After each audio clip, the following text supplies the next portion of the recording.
으로 기도하옵나이다. 아멘. 오늘은 변치 않는 믿음이라고 하는 제목으로 열왕기하 14장 본문을 중심으로 하나님 말씀을 듣겠습니다. 우리가 이 세상을 살아가다 보면 자꾸만 우리도 모르는 사이에 변화되어 가는 것을 경험합니다. 좋게 변하면 다행인데 좋지 않게 변하는 경우도 참 많습니다.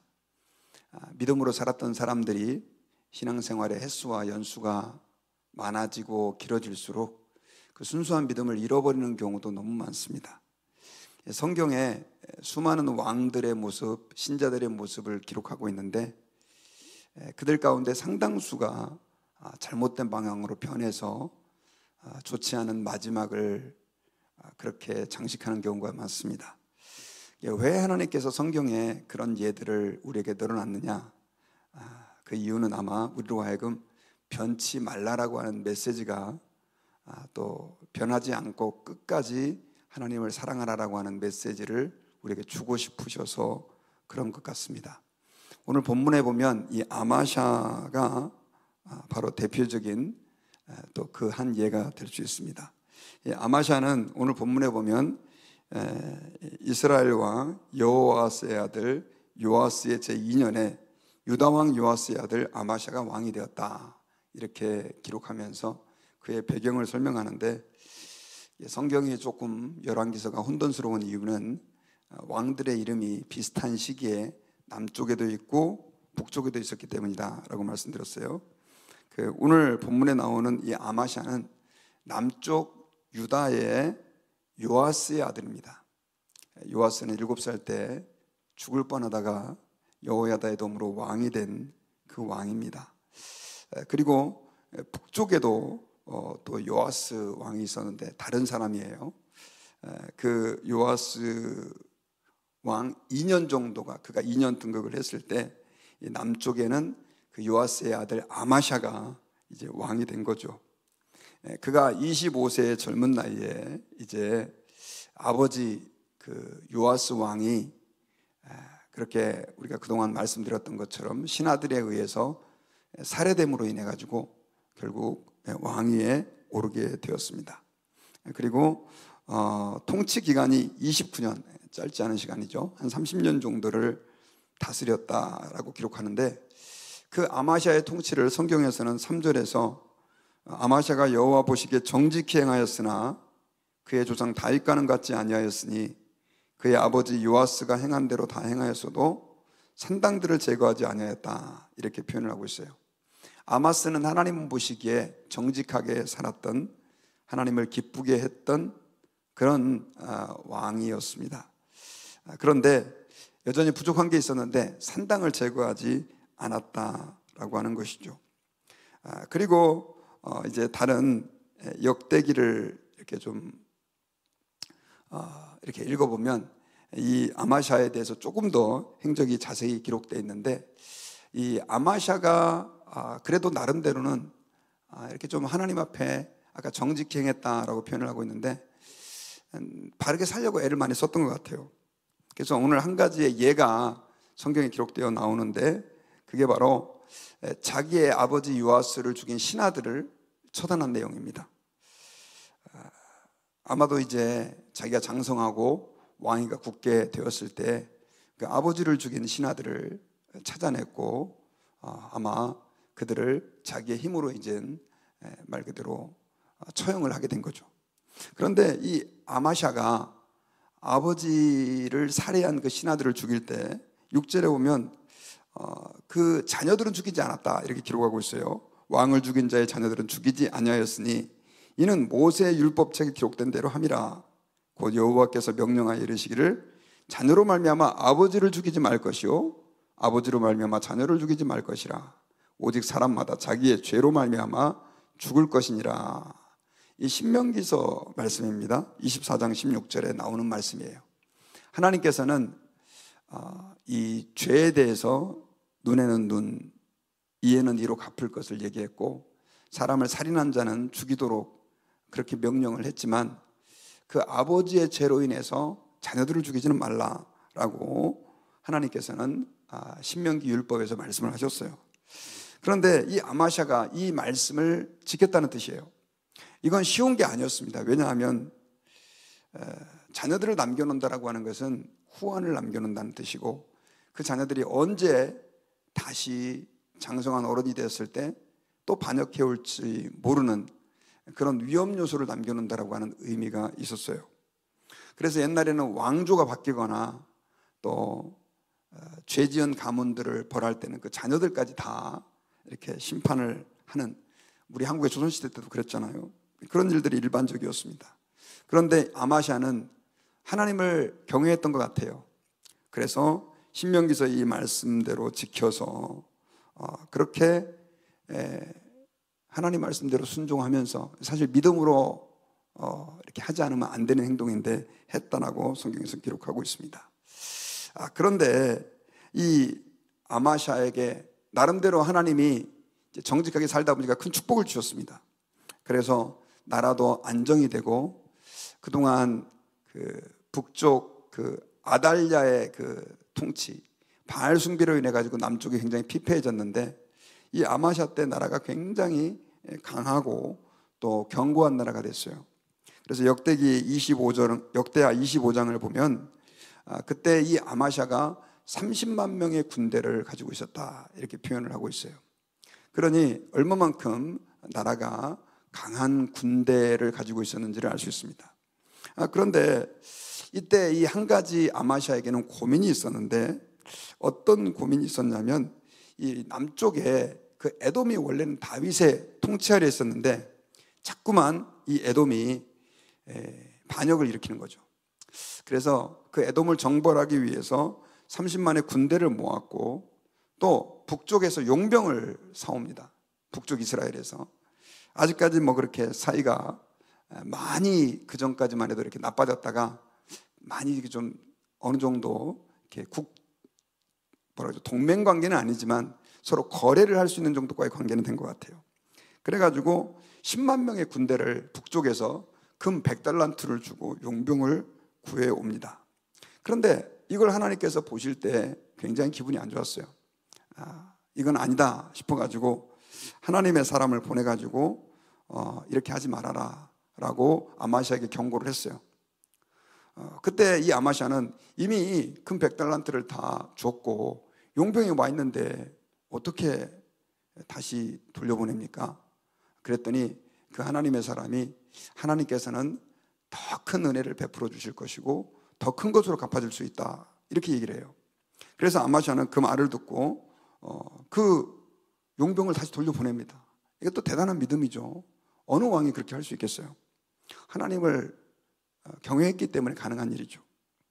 그런데 어쨌든 하나님께서는 이런 아마샤의 결정을 너무 귀하게 여기셔가지고 그 남쪽에 그 에돔 사람들과의 전쟁에서 큰 승리를 하나님께서 허락해 주셔요.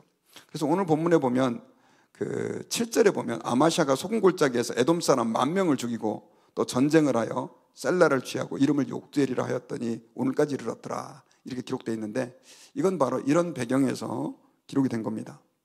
그래서 세일 자손 1만 명을 죽이면서 큰 승리를 거둘 수 있게 돼요. 그 용병 없이도요.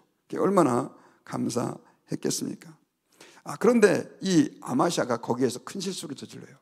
어떤 실수를 저지르냐면, 그 에돔 사람들이 섬기던 우상을 자기의 그 왕궁으로 가져와 가지고 거기에 경배하고 분향하고 그 우상들에게 예배를 드리는 거예요. 하나님께서는 너무 기가 막혔잖아요.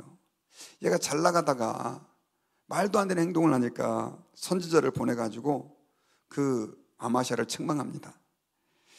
네가 그렇게 나의 도움으로 큰 승리를 거두었으면서 어떻게 그 패배한 에돔의 우상을 가져와 가지고 섬기느냐, 말이 되느냐 라고 하면서 그 선지자가 이 아마샤를 책망을 하니까, 이 아마샤가 이 아버지처럼, 아버지 요아스가 마지막에 어떤 짓을 하죠? 선지자 스가랴를 죽이잖아요. 그 여호야다의 아들이었던 제사장이죠.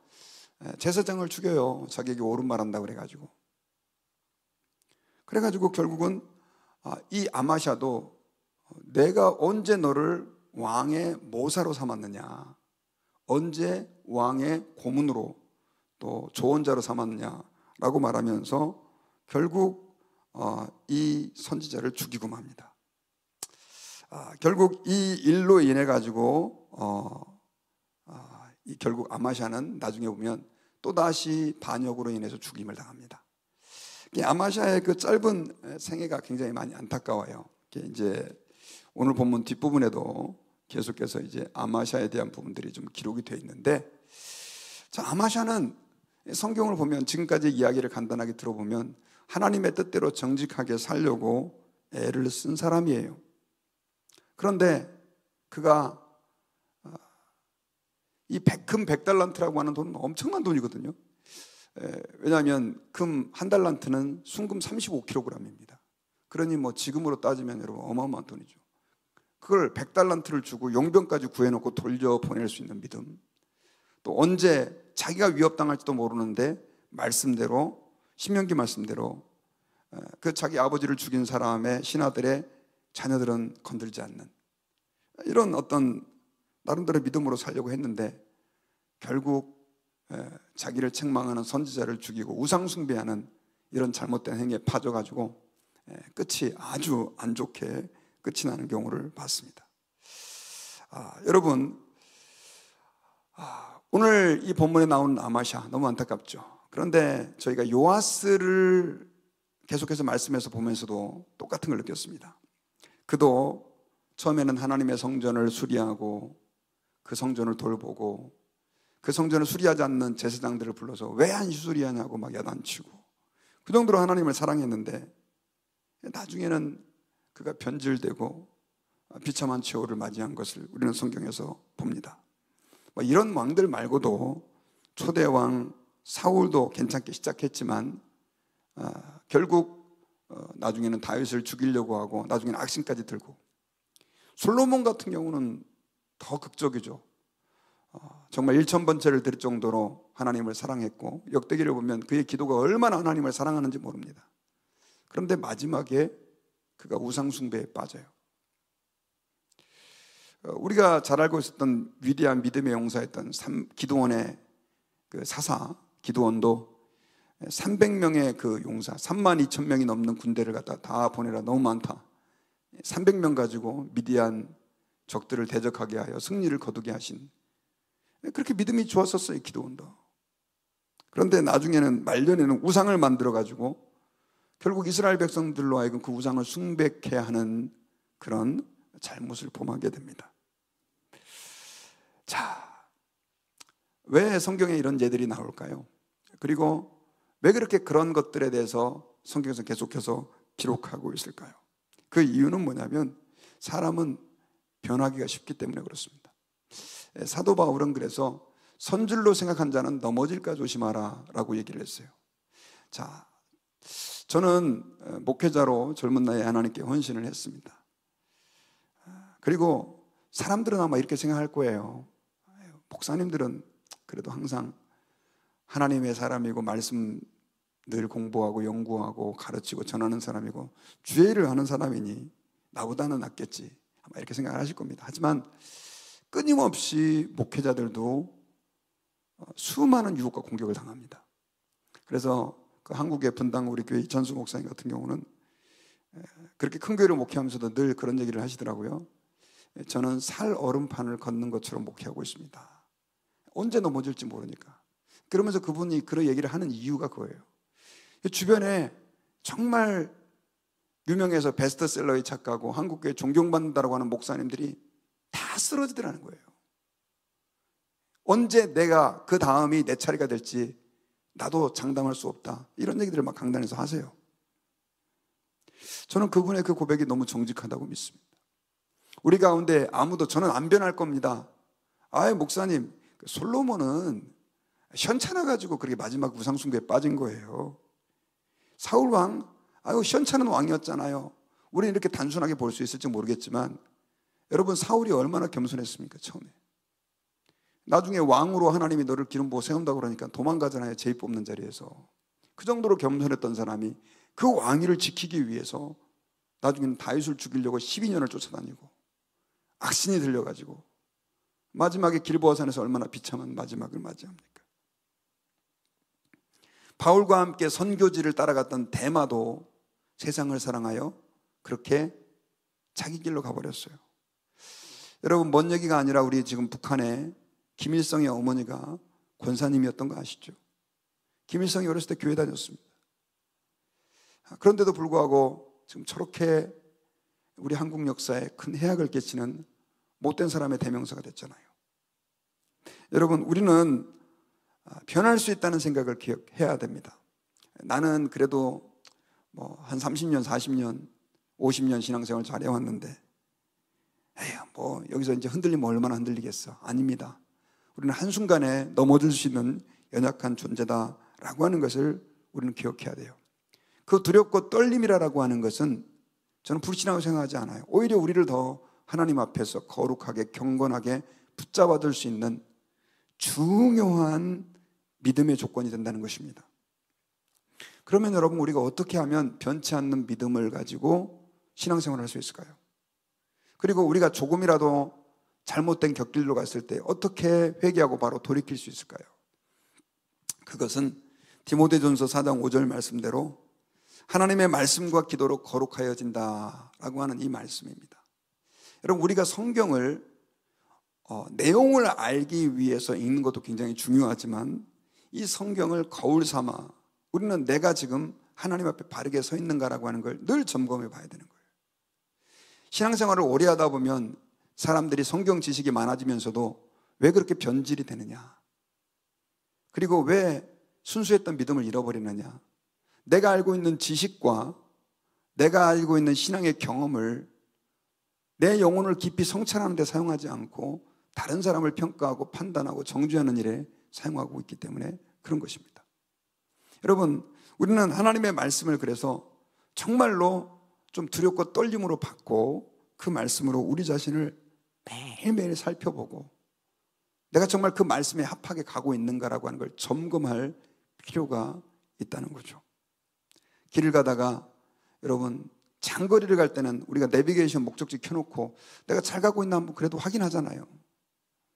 우리가 하나님 말씀으로 늘 내가 지금 성경이 원하는 대로 하나님이 기뻐하는 대로 믿음 생활하고 있는지 진지하게 우리 자신을 돌아봐야 된다는 거죠.